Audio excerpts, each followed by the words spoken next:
Welcome everyone to the Side Drive Podcast. If you're just joining us from our Xfinity Series race review, welcome. I know everything's been kind of odd because YouTube was giving us some issues. If you didn't watch the Xfinity race review, we talked a little bit about that in that video. So yeah, YouTube's doing its normal thing. Yeah. So it's just been a weird string of videos lately for us. Yeah.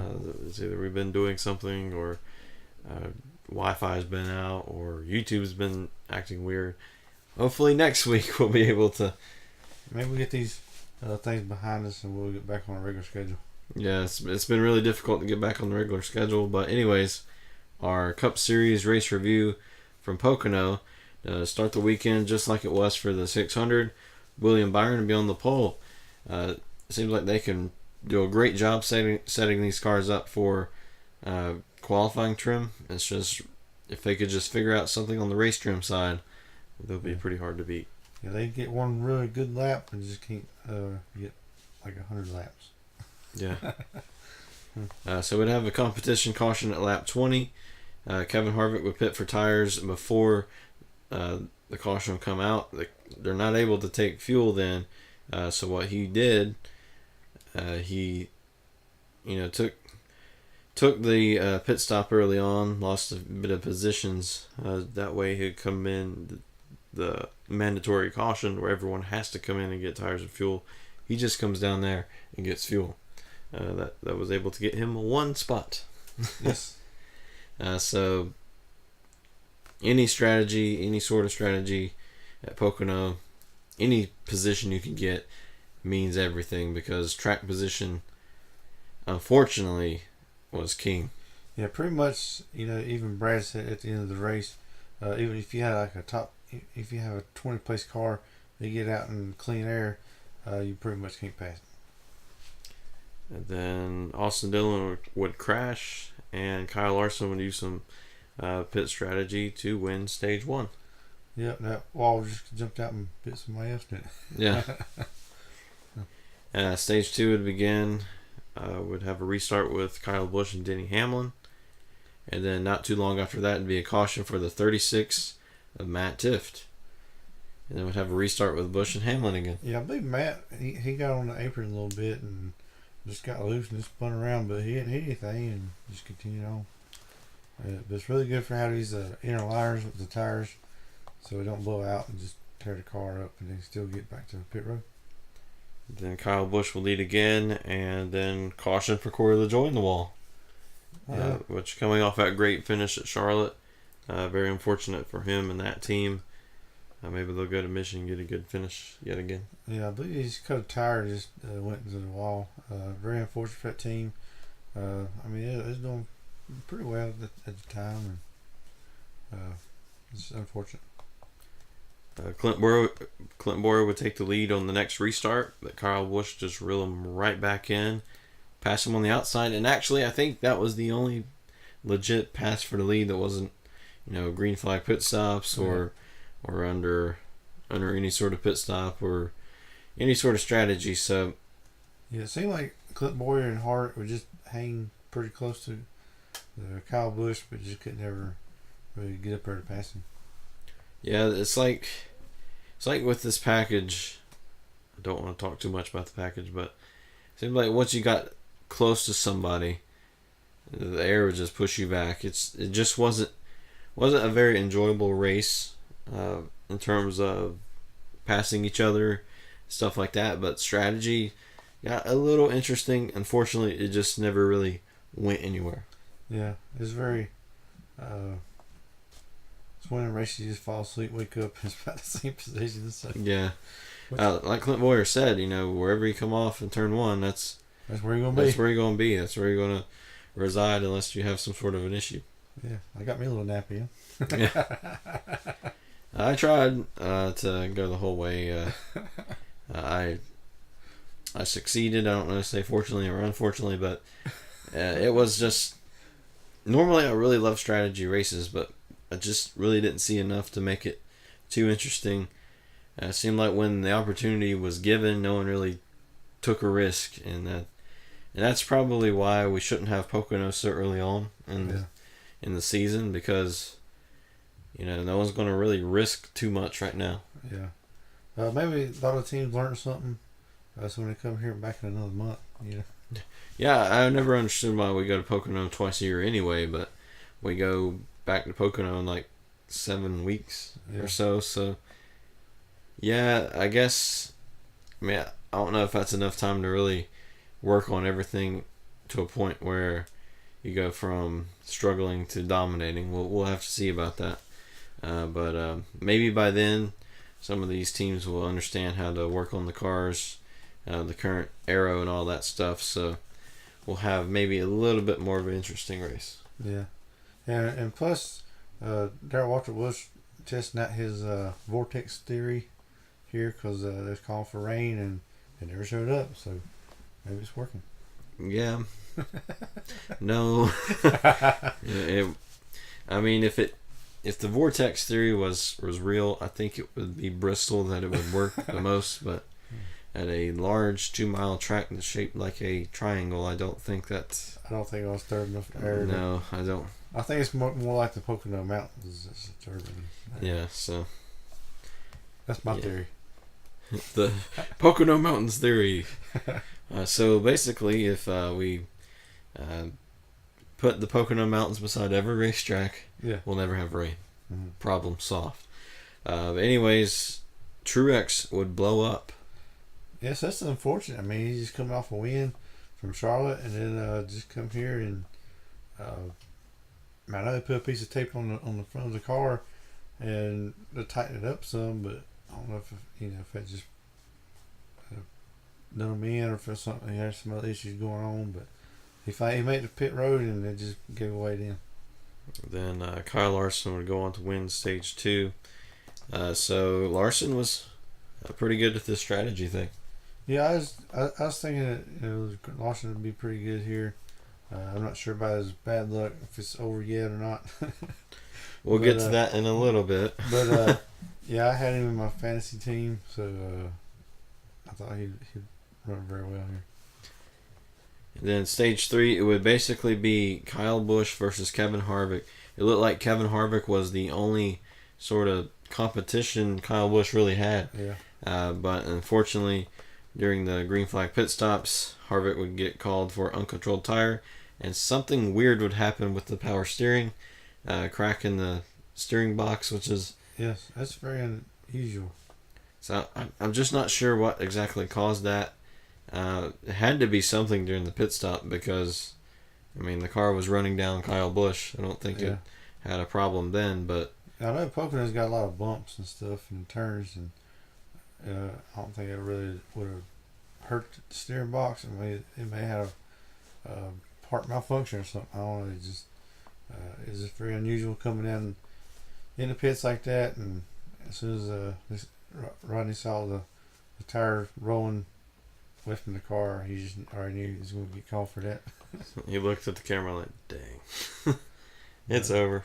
But yeah, it was really unfortunate, because I thought that was going to be a perfect battle, perfect way to end in the Pocono race, is having two people go at it, which it probably would have dissipated throughout the green flag pit stop and all that, but it was fun to watch while it lasted. Yeah, and it's another Pocono race that Kevin Harvick didn't get to win. Yeah, it just has this bad luck. Him and Larson just need to figure something out. Yeah. Go find some 4-leaf clovers somewhere. So at the Michigan race, you'll see Kyle Larson and Kevin Harvick on the grass in the infield looking for... Did you lose something? No, I'm trying to find something. So yeah, that would be unfortunate. Unfortunate end. Looked to be like Harvick's day, or at least, a better finish than what he's been getting. He's been finishing 4th. That's the best finish he's had all year. So if he wouldn't have been able to beat Kyle Busch, he would at least had a 2nd place finish. Yeah, I believe he would have finished 2nd again if it went for the steering box. But yeah, it kind of stinks a little bit.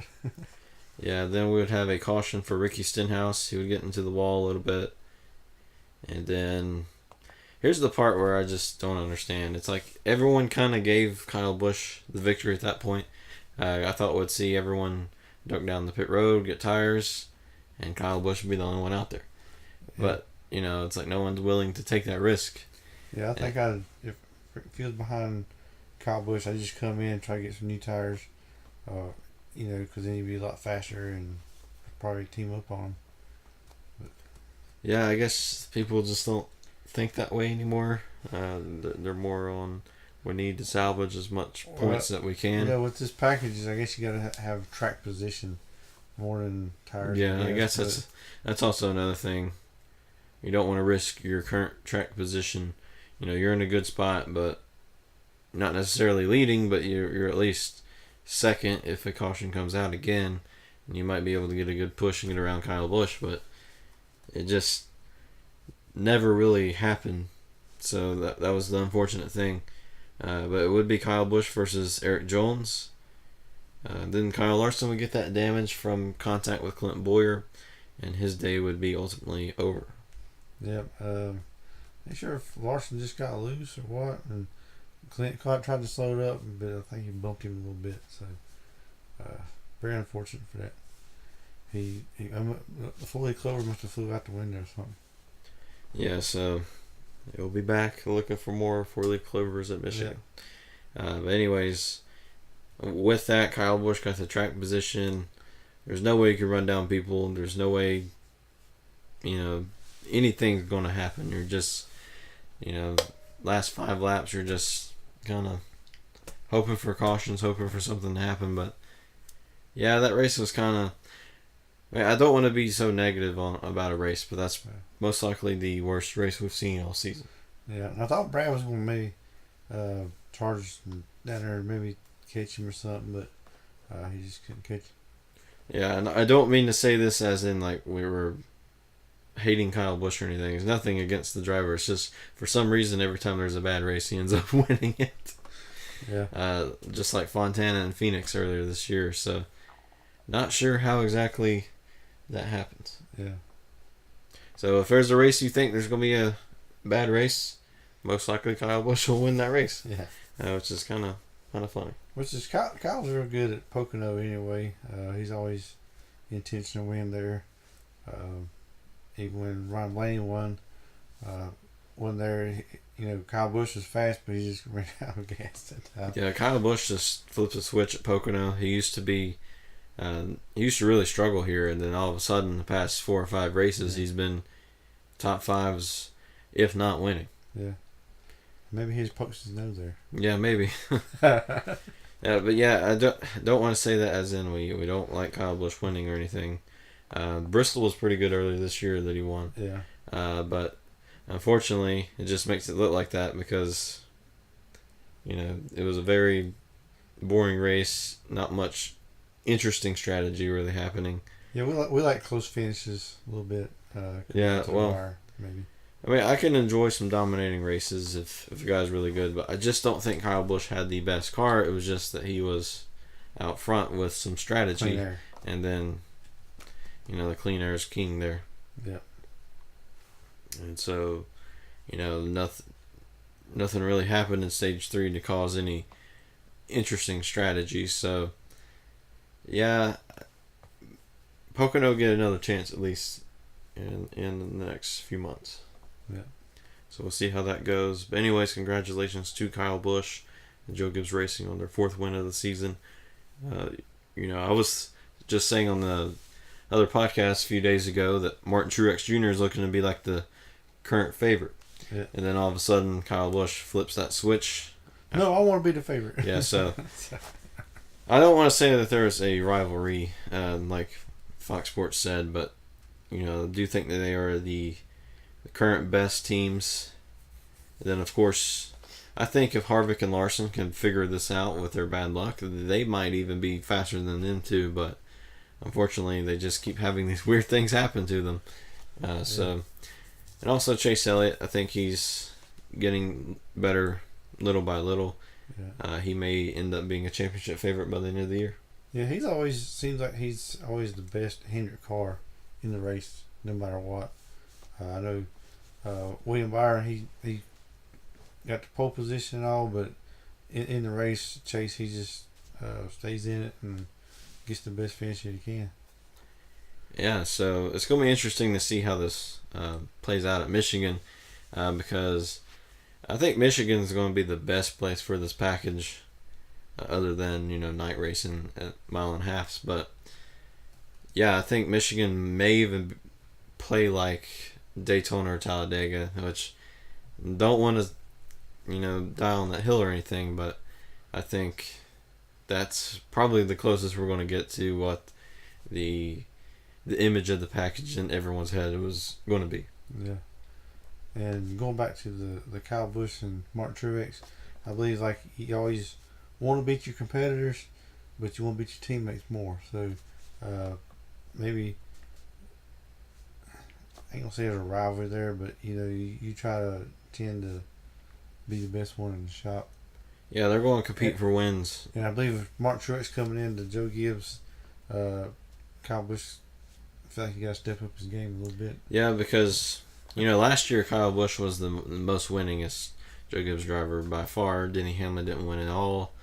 Eric Jones won that one race, and then Daniel Suarez didn't win a race at all. So he didn't really have that much pressure on him. Yeah. But now you got Martin Truex Jr., who's putting, I don't want to say he's putting a ton of pressure on him or anything, but Kyle Busch wants to be the best of that organization.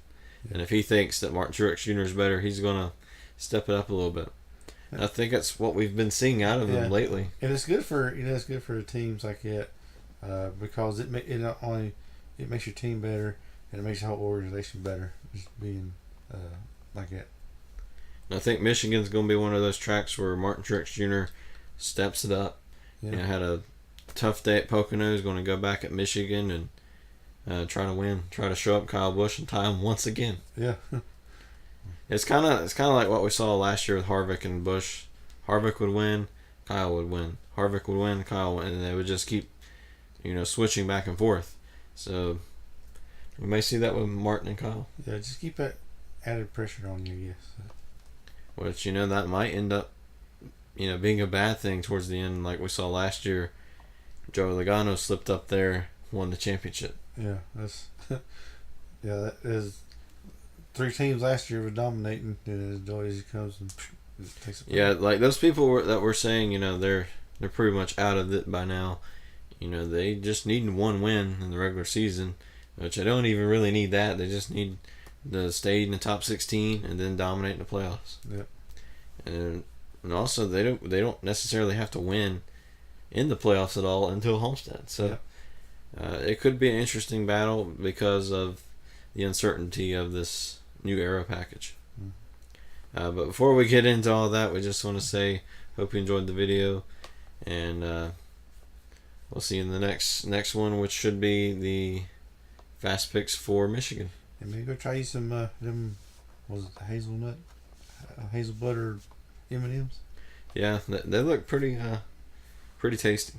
Yeah, I might have to try me a bag of them. But before we want to get off here, just want to see who found the Dale Jr. in the thumbnail. I know we forget that a lot, but we had 2 people find Dale Jr. in the thumbnail last time. It was Anthony Hernandez and Armini. So thank you for playing along with the Find Dale Jr. And thank you for finding Dale. We'll see you in the next video. Making our picks for Michigan. By the way, I swept Pocono. Was it dirty? Yeah, it was a very dirty track. So I went in before anyone was there and I cleaned it up. Anyways, we'll see you next time and join us on Friday.